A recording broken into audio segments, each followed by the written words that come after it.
نحمده ونصلي ونسلم على رسوله الكريم أما بعد فأعوذ بالله من الشيطان الرجيم بسم الله الرحمن الرحيم وإذ جعلنا البيت مثابة للناس وأمنا واتخذوا من مقام إبراهيم مصلى وعهدنا إلى إبراهيم وإسماعيل أن طهرا بيتي للطائفين والعاكفين والركع السجود صدق الله مولانا العظيم مولاي صل وسلم دائما أبدا على حبيبك خير الخلق كلهم۔ آج درس نمبر 91 ہے اور سورۃ البقرہ کی آیت نمبر 125۔ اللہ تبارک و تعالی ارشاد فرماتے ہیں وَإِذْ جَعَلْنَا الْبَيْتَ مَثَابَةً لِلنَّاسِ وَأَمْنًا، اور جب ہم نے بنایا خانہ کعبہ کو لوگوں کے جمع ہونے اور امن کی جگہ، وَاتَّخِذُوا مِن مَقَامِ إِبْرَاهِيمَ مُصَلًّى، اور بنا لو مقام ابراہیم کو نماز پڑھنے کی جگہ، وعہدنا الی ابراہیم و اسماعیل، اور ہم نے ابراہیم اور اسماعیل علیہ السلام کو حکم بھیجا ان طہر بیتی للطائفین، کہ تم دونوں میرے گھر کو پاک کرو طواف کرنے والوں کے لیے، والعاکفین، اور اعتکاف کرنے والوں، والرکع السجود، اور رکوع اور سجدہ کرنے والوں کے لیے۔ اس سے پہلے کی آیت میں حضرت ابراہیم علیہ السلام پر جو آزمائشیں آئیں اور جو امتحانات ان سے لیے گئے ان کا تذکرہ تھا، اور آج کی اس آیت میں اللہ رب العزت نے بیت اللہ کا تذکرہ فرمایا ہے۔ تو یہاں پر ارشاد فرمایا وَإِذْ جَعَلْنَا الْبَيْتَ مَثَابَةً لِلنَّاسِ۔ مثابہ مفسرین نے اس کے دو معنی بیان کیے ہیں۔ ایک فرماتی ہے مثابۃن، یعنی لوٹنے کی جگہ، اور بغیر کسی شک کے جو شخص ایک بار بیت اللہ شریف کی زیارت کر لے اس کے دل میں بار بار یہاں آنے اور اس گھر کا طواف کرنے کی آرزو پیدا ہوتی ہے۔ دوسرا مثابۃن کے معنی فرمایا کہ ثواب کی جگہ، تو معلوم ہوا کہ جتنا ثواب خانہ کعبہ اور مسجد حرام میں ملتا ہے دنیا میں کسی اور جگہ نہیں مل سکتا۔ یہاں ایک نماز پڑھنے پر 1,00,000 نمازوں کے برابر ثواب ملتا ہے جو اس کے علاوہ اور کہیں نہیں ملتا۔ اور دوسرا فرمایا وَأَمْنًا، اور مسلمان یہاں پہنچ جائے تو اسے ظاہری طور پر بھی امن ملتا ہے، اس کی جان اور مال بھی محفوظ ہو جاتا ہے، اور اس لیے اس بات میں کوئی شک نہیں کہ خانہ کعبہ امن اور سلامتی والی جگہ ہے، جیسے کہ دوسرے مقام پر قرآن حکیم میں ارشاد فرمایا گیا سورۃ آل عمران میں وَمَن دَخَلَهُ كَانَ آمِنًا، اور جو اس گھر میں داخل ہو گیا وہ امن میں آ گیا۔ اسی تناظر میں مسلمانوں کو حکم ہے کہ وہ خانہ کعبہ میں امن کو قائم رکھیں، کیونکہ یہ جگہ ہی امن کی ہے۔ اور اس لیے ہمارے امام اعظم ابو حنیفہ رحمۃ اللہ علیہ وہ فرماتے ہیں کہ اگر کوئی مجرم حرم میں داخل ہو جائے تو اس کے خلاف بھی تعزیری کارروائی حرم میں جائز، اس کے خلاف تعزیری کارروائی حرم میں بھی جائز ہے۔ اسے حرم سے باہر نکالا جائے گا اور پھر حد جاری کر دی جائے گی۔ بعض ائمہ فرماتے ہیں کہ اگر کوئی قاتل جیسا بڑا مجرم بھی حرم میں داخل ہو جائے تو اسے وہاں کچھ نہ کہو، ہاں اس کا دانا پانی بند کر دو، جب مجبور ہو کر خود ہی حرم سے باہر نکل آئے تو پھر اس پر حد جاری کر دی جائے۔ گویا یہ مقام ظاہری طور پر بھی گہوارہ امن ہے اور باطنی طور پر تو انسان کو سکون اور امن عطا کرتا ہی ہے۔ تو آگے فرمایا وَاتَّخِذُوا مِن مَقَامِ إِبْرَاهِيمَ مُصَلًّى، اور حضرت ابراہیم علیہ السلام کے کھڑے ہونے کی جگہ کو نماز کی جگہ بناؤ۔ مقام ابراہیم سے مراد کوئی کمرہ نہیں ہے، نہ کوئی علیحدہ کوئی بنی ہوئی کوئی جگہ، بلکہ یہ تقریباً 14 مربع انچ کا ایک چھوٹا سا پتھر ہے جو خانہ کعبہ سے تھوڑے فاصلے پر طواف والی جگہ پر موجود ہے۔ کسی زمانے میں اس کا چبوترا ہوتا تھا، لیکن بعد میں حکومت نے چبوترا ہٹا کر اس پتھر کو شیشے کے صندوق میں بند کر دیا اور اوپر سے پیتل کی جالی لگا دی گئی ہے۔ اس پتھر پر کھڑے ہو کر حضرت ابراہیم علیہ السلام نے بیت اللہ کی تعمیر کی تھی، اور اس پر اب بھی حضرت ابراہیم علیہ السلام کے پاؤں کے نشان موجود ہیں۔ ہر طواف کرنے والے کے لیے ضروری ہے کہ جب وہ طواف کے ساتھ چکر پورے کر لے تو مقام ابراہیم کے قریب 2 رکعت نماز واجب ادا کرے۔ اگر قریب میں جگہ نہ ملے تو حرم میں جہاں بھی جگہ ملے وہاں یہ نماز ادا کر لی جائے۔ اس آیت میں اللہ تعالیٰ نے مسلمانوں کو حکم دیا ہے کہ مقام ابراہیم یعنی وہ پتھر جس پر حضرت ابراہیم علیہ السلام بیت اللہ کی تعمیر کے موقع پر کھڑے ہوئے تھے اس کے پاس نماز پڑھو۔ حدیث شریف میں آتا ہے، صحیح مسلم شریف جلد 2 میں حدیث موجود ہے کہ ایک مرتبہ حضرت عمر فاروق رضی اللہ تعالی عنہ نے جناب سرور دو عالم صلی اللہ علیہ وسلم کی خدمت میں عرض کیا کہ حضرت مقام ابراہیم کے قریب نماز ادا کرنے کی اجازت دی جائے، تو اللہ کے رسول صلی اللہ علیہ وسلم نے اس کو پسند فرمایا، لیکن آپ نے ابھی جواب نہیں دیا تھا کیونکہ فیصلے اللہ کی طرف سے آتے ہیں اور نبی اس کو نافذ کیا کرتے ہیں۔ تو گویا آپ کو بھی یہ بات پسند آئی کیونکہ ابراہیم علیہ السلام آپ کی بھی جد امجد ہیں، لیکن آپ نے ابھی کوئی جواب نہیں دیا تھا کہ اللہ رب العزت کو حضرت عمر رضی اللہ تعالیٰ عنہ کی یہ خواہش پسند آئی اور فاروق اعظم رضی اللہ تعالیٰ عنہ کی خواہش کو شرعی حکم بنا دیا اور آیت نازل فرمائی واتخذوا من مقام ابراہیم مصلی۔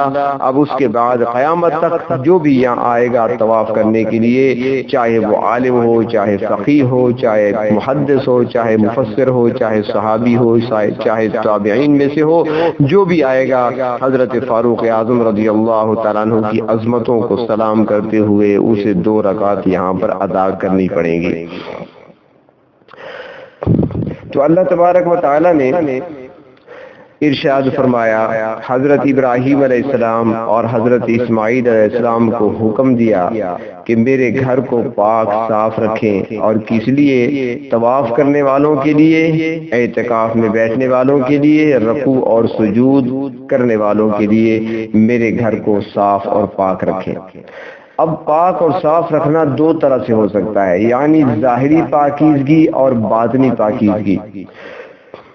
کیونکہ حج عمرہ کے لیے دور دراز سے لوگ سفر کر کے وہاں پہنچتے ہیں، اس لیے ان کی سہولت کا خیال رکھنا ضروری ہے۔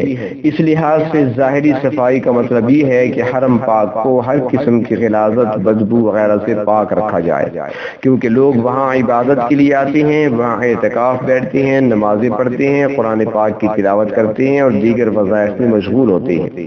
اس لیے فرمایا کہ تم دونوں باپ بیٹا میرے مہمانوں کی خاطر اس گھر کو ہمیشہ پاک صاف رکھو۔ اس طرح بیت اللہ شریف کی پاکیزگی قائم رکھنے کا حکم دیا۔ اسی طرح عام مساجد کو بھی ہر قسم کی آلودگی سے پاک اور صاف رکھنا ضروری ہے۔ سورۃ نور میں ارشاد ہے کہ فی بیوت اذن اللہ ان ترفع ویذکر فیہا اسمہ، ان گھروں میں جنہیں اللہ تعالیٰ نے بلند رکھنے کا حکم دیا ہے اور وہاں اس کا نام ذکر کرنے کو کہا ہے۔ جناب رسول اللہ صلی اللہ علیہ وسلم کا ارشاد مبارک بھی ہے، ترمذی شریف میں اور ابو داؤد شریف میں موجود ہے کہ آپ صلی اللہ علیہ وسلم نے ارشاد فرمایا کہ اگر تم نے گھر میں بھی کوئی جگہ نماز کے لیے مقرر کر رکھی ہے تو اس کو بھی پاک اور صاف رکھا کرو۔ اور مساجد کی باطنی صفائی کا مطلب یہ ہے کہ وہاں پر کوئی مشرکانہ حرکت نہ کی جائے اور نہ ہی وہاں پر دنیاوی باتیں کی جائیں۔ جس طرح بدن کی طہارت ضروری ہے، اس طرح عقل اور دل کی طہارت بھی ضروری ہے۔ اگر دل کے کسی کونے میں شرک و نفاق کا کوئی شائبہ بھی ہوگا تو پھر پورے کا پورا انسان ناپاک تصور ہوگا۔ تو اللہ تعالیٰ نے فرمایا کہ ہم نے حضرت ابراہیم اور حضرت اسماعیل علیہ السلام کے پاس حکم بھیجا کہ تم دونوں میرے گھر کو طواف، اعتکاف، رکوع اور سجدہ کرنے والوں کے لیے پاک اور صاف رکھو۔ یہاں پر بیتیا یعنی گھر کی نسبت اللہ رب العزت نے اپنی طرف فرمائی ہے تو یہ اس کی عظمت کے لیے ہے، ورنہ اللہ تعالیٰ کو رہنے کے لیے کسی مکان کی ضرورت نہیں۔ یعنی اللہ رب العزت نے خانہ کعبہ کے مقام اور بزرگی کو واضح فرمایا ہے، کیونکہ جس چیز کی جتنی اونچی نسبت ہوتی ہے وہ چیز بھی اسی قدر اونچی سمجھی جاتی ہے۔ تو فرمایا کہ بیت اللہ شریف اور تمام مساجد اللہ تعالیٰ کے گھر ہیں، ان کو پاک صاف رکھنے کا حکم ہے، ظاہری صفائی کا بھی خیال رکھا جائے اور اس کی باطنی صفائی کا بھی خیال رکھا جائے۔ تو فرمایا کہ بیت اللہ کی تعمیر کا مقصد بتا دیا کہ وہ کیا ہے، فرمایا طواف، اعتکاف اور نماز۔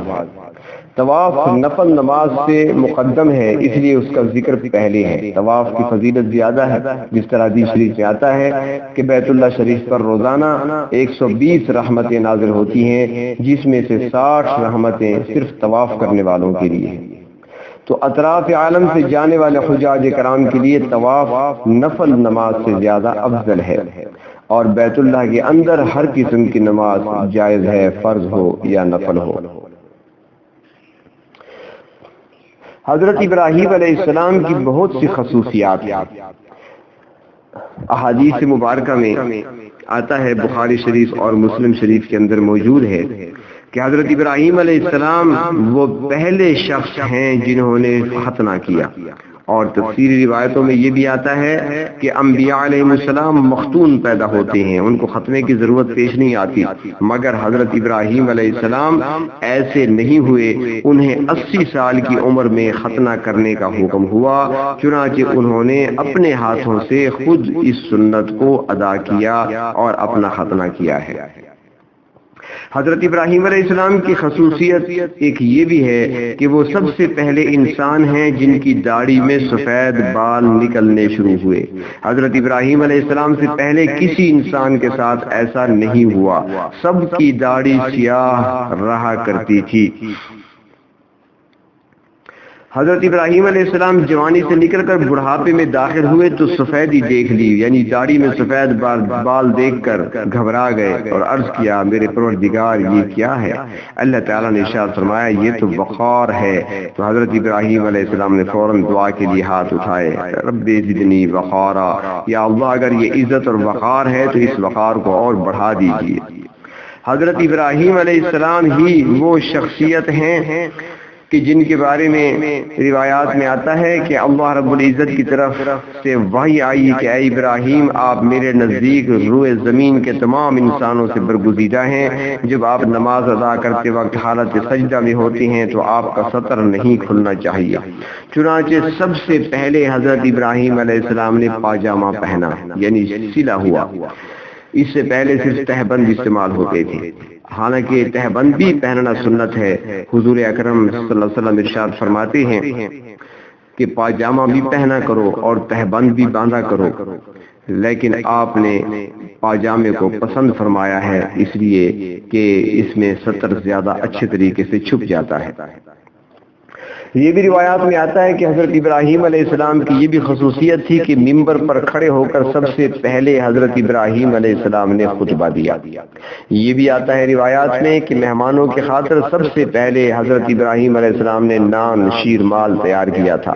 یہ کھانا دودھ اور نان کے مرکب سے تیار کیا جاتا ہے، بہت لذیذ ہوتا ہے۔ اور یہ بھی روایات میں آتا ہے کہ معانقہ کرنا یعنی گلے ملنا، یہ طریقہ بھی حضرت ابراہیم علیہ السلام سے جاری ہوا۔ جب کوئی شخص باہر سے آتا تو آپ اس سے گلے ملتے تھے۔ اور یہ بھی روایات میں آتا ہے کہ بیت المقدس کے قریب حضرت ابراہیم علیہ السلام جانوروں کی چراگاہ کی تلاش میں کسی پہاڑ کے اندر تک چلے گئے۔ وہاں انہوں نے ایک مقام پر نہایت غمناک آواز سنی، کوئی شخص نہایت خشوع و خضوع سے اللہ رب العزت کا ذکر کر رہا تھا۔ حضرت ابراہیم علیہ السلام ادھر متوجہ ہوئے تو دیکھا ایک ضعیف العمر شخص اپنے حال میں محو ہے۔ آپ نے اس بوڑھے شخص سے دریافت کیا کہ تم کس کو یاد کر رہے ہو؟ اس نے کہا اللہ تعالیٰ کو۔ آپ نے پوچھا تمہارا اللہ اللہ کہاں ہے؟ اس نے جواب دیا آسمان پر ہے۔ فرمایا زمین پر بھی وہی خدا ہے۔ پھر آپ نے پوچھا تمہارا قبلہ کدھر ہے؟ تو بوڑھے نے بیت اللہ کی طرف اشارہ کیا۔ حضرت ابراہیم علیہ السلام نے پوچھا تمہارا ٹھکانہ کہاں ہے؟ اس نے جواب دیا نیچے اسی غار میں ہے۔ حضرت ابراہیم علیہ السلام نے بوڑھے کا ٹھکانہ دیکھنے کی خواہش ظاہر کی تو بوڑھے نے کہا وہاں جانا مشکل ہے کیونکہ راستے میں گہری ندی پڑتی ہے جسے عبور نہیں کیا جا سکتا۔ حضرت ابراہیم علیہ السلام نے پوچھا تم کیسے پہنچ جاتے ہو؟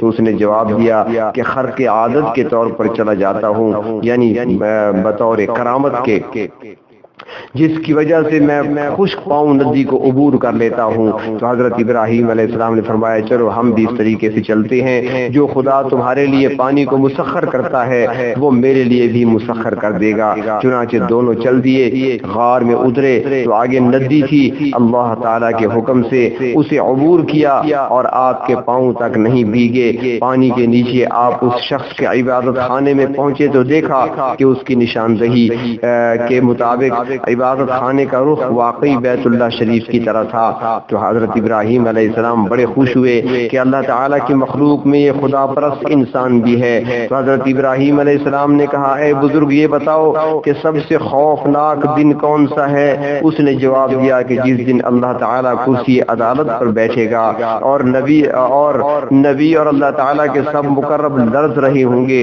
تو حضرت ابراہیم علیہ السلام نے کہا دعا کرو کہ اللہ تعالیٰ ہم دونوں کو اس دن کے خطرات سے محفوظ رکھے۔ وہ بوڑھا کہنے لگا کہ مجھے دعا کرتے ہوئے 3 سال ہو گئے مگر میری دعا قبول نہیں ہوئی۔ حضرت ابراہیم علیہ السلام نے فرمایا کہ تمہاری دعا کیا ہے؟ اس نے کہا کہ میں اس پہاڑ میں گیا تو مجھے ایک نوجوان ملا جس کے بال بکھرے ہوئے تھے۔